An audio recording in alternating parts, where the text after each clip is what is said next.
नमस्कार मित्रों, एक बार फिर से आप सभी का आपके अपने फ्यूचर विल स्टडी पॉइंट के यूट्यूब चैनल में बहुत बहुत स्वागत है। दोस्तों, राजस्थान पशु परिसर भर्ती 2023 जिसका भाग ब मॉडल पेपर तीसरा आपके सामने लेकर आई है, जो कि भाग ब आपके एनिमल हस्बेंड्री यानी कि पशु परिसर से संबंधित आपके क्वेश्चन आने वाले, जो कि आपके 45 क्वेश्चन 45 मार्क्स के होने वाले। सो उसकी तैयारी मैं आपको इसी चैनल पर इन वीडियो में कराने वाला हूँ। डेली आपके मॉडल पेपर होता रहता है इस यूट्यूब चैनल पर। तो आप अगर नए हो तो चैनल को सब्सक्राइब कर दीजिए और नोटिफिकेशन को ऑन कर दे। जब भी मैं क्लास लेकर आऊँ तो आपके सामने सबसे पहले नोटिफिकेशन आ जाए। वीडियो कैसा लगे लास्ट में कमेंट बॉक्स में जरूर बताइए। अच्छा लगे तो लाइक कर दीजिए। तो टेलीग्राम ग्रुप में ये मैं पीडीएफ आपको प्रोवाइड करा दूंगा, वहाँ से आप देख सकते हैं पीडीएफ। तो टेलीग्राम का लिंक मैंने डिस्क्रिप्शन बॉक्स के अंदर दे रखा है, वहाँ से आप जाकर ज्वाइन कर सकते हैं। तो चलते ज़्यादा टाइम लेंगे। क्वेश्चन आपके सामने स्क्रीन पर है।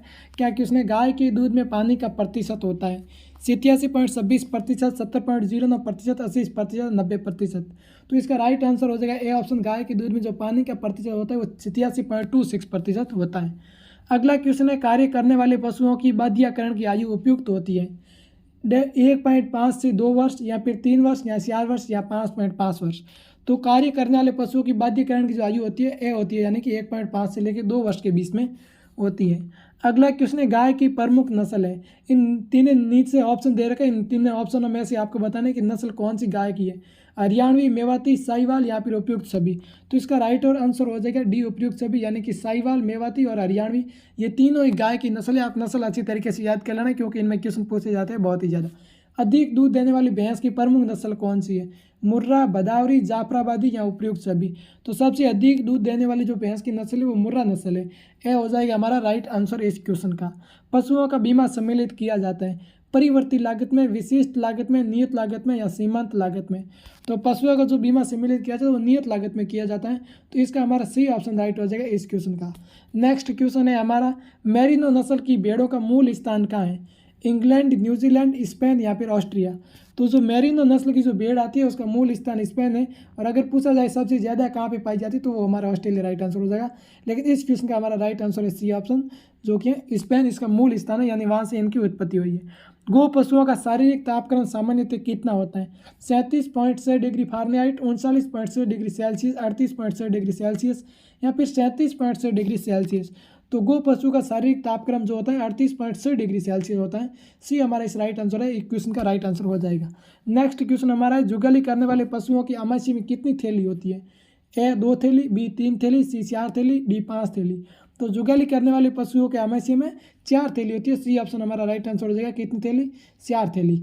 बढ़ते हैं आगे नेक्स्ट क्वेश्चन की तरफ। नेक्स्ट क्वेश्चन है, पशुओं में बैक्टीरिया द्वारा फैलने वाले रोग कौन से हैं?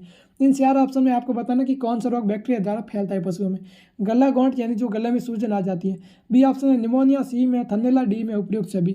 इनमें से कौन सा बैक्टीरिया द्वारा फैलता है? तो हमारा सभी राइट आंसर हो जाएगा डी ऑप्शन। ये मैंने आपको कल ही पढ़ा है, गला गौंट आपका बैक्टीरिया से होता है। बाकी ये सभी उपयुक्त सभी दे रहा है, ये हमारा डी ऑप्शन राइट हो जाएगा। यानी कि ये सभी आपके किससे होते हैं? बैक्टीरिया से पशुओं में रोग फैलते हैं। नेक्स्ट क्वेश्चन हमारा, पशुओं के चयन की विधि क्या है? फिनोटाइपिक चयन, पारिवारिक चयन, संतति के आधार पर चयन, या फिर उपयुक्त सभी। जो पशुओं में चयन की विधि है वो इन सभी ये सभी चयन की विधि है। तो इसका राइट आंसर हो जाएगा डी ऑप्शन। यही हमारा इस क्वेश्चन का राइट आंसर। बढ़ते हैं अगले क्वेश्चन की तरफ। अगला क्वेश्चन हमारा क्या है देख लेते हैं। पशु का भोजन जो उसके जीवन निर्वाह तथा अन्य सभी आवश्यकताओं को पूरा करता है कहलाता है? संतुलित भोजन कहलाता है, बी ऑप्शन जीवन निर्वाह भोजन, या फिर उत्पादन भोजन, और डी ऑप्शन उपयुक्त में से कोई नहीं। तो पशु का भोजन जो उसके जीवन निर्वाह तथा अन्य संबंधी आवश्यकता पूरा करता है वह पशु का संतुलित भोजन कहलाता है। और ए ऑप्शन हमारा राइट आंसर हो जाएगा इस क्वेश्चन का, यानी कि संतुलित भोजन। अगला क्वेश्चन है, खच्चर यानी मूल किसका क्रॉस है? घोड़ी क्रॉस गधा, घोड़ी क्रॉस घोड़ा, गद्दी क्रॉस घोड़ा, इनमें से कोई नहीं। तो खच्चर किसका क्रॉस है? खच्चर है, ए हो जाएगा ऑप्शन घोड़ी और गद्दा।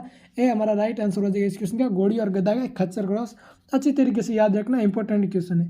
कौन सा खाद्य मानक संपूर्ण पाचक तत्व, प्रोटीन, प्राप्त ऊर्जा, कैल्शियम, फास्फोरस तथा कैरोटीन पर आधारित है? मॉरिसन का मानक, कुहन का मानक, आशबाई का मानक, या थियर का मानक। तो क्या होगा इस क्वेश्चन का राइट आंसर हो जाएगा ए ऑप्शन, मॉरिसन का मानक है वो इस पर आधारित है। तो ये हमारा इस क्वेश्चन का राइट आंसर हो जाएगा। नेक्स्ट क्वेश्चन, राजस्थान में सर्वाधिक पशु मेले किस जिले में लगते हैं?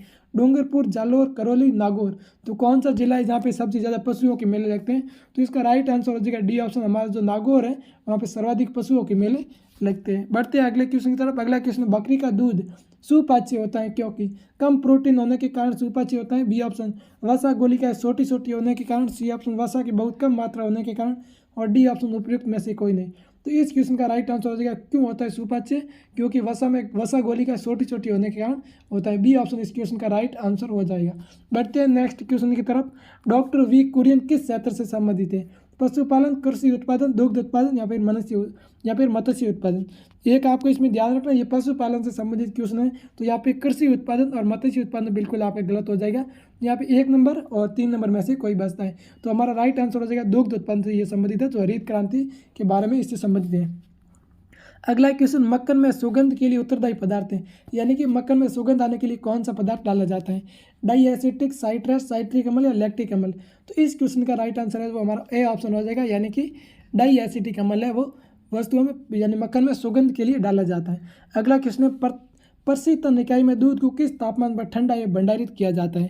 तो 4 से 5 डिग्री, 8 से 10 डिग्री, 10 से 12 डिग्री या 12 से 15 डिग्री। तो ए ऑप्शन राइट आंसर हो जाएगा, 4 से 5 डिग्री पर तापमान पर ठंडा भंडारित किया जाता है।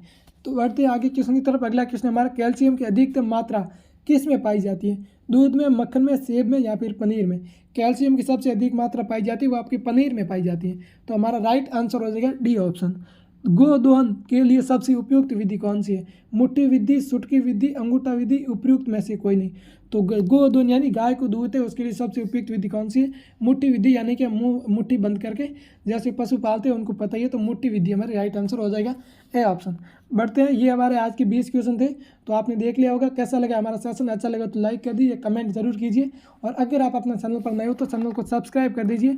और ये हमारे डेली क्लास होने वाली मॉडल पेपर, ये एनिमल हस्बेंड्री के क्वेश्चन है, जो टॉप क्वेश्चन आपके सामने हमेशा मैं लेकर आता रहता हूँ, और ये PDF मैं आपको टेलीग्राम ग्रुप में प्रोवाइड करा दूंगा। जय हिंद, जय भारत साथी।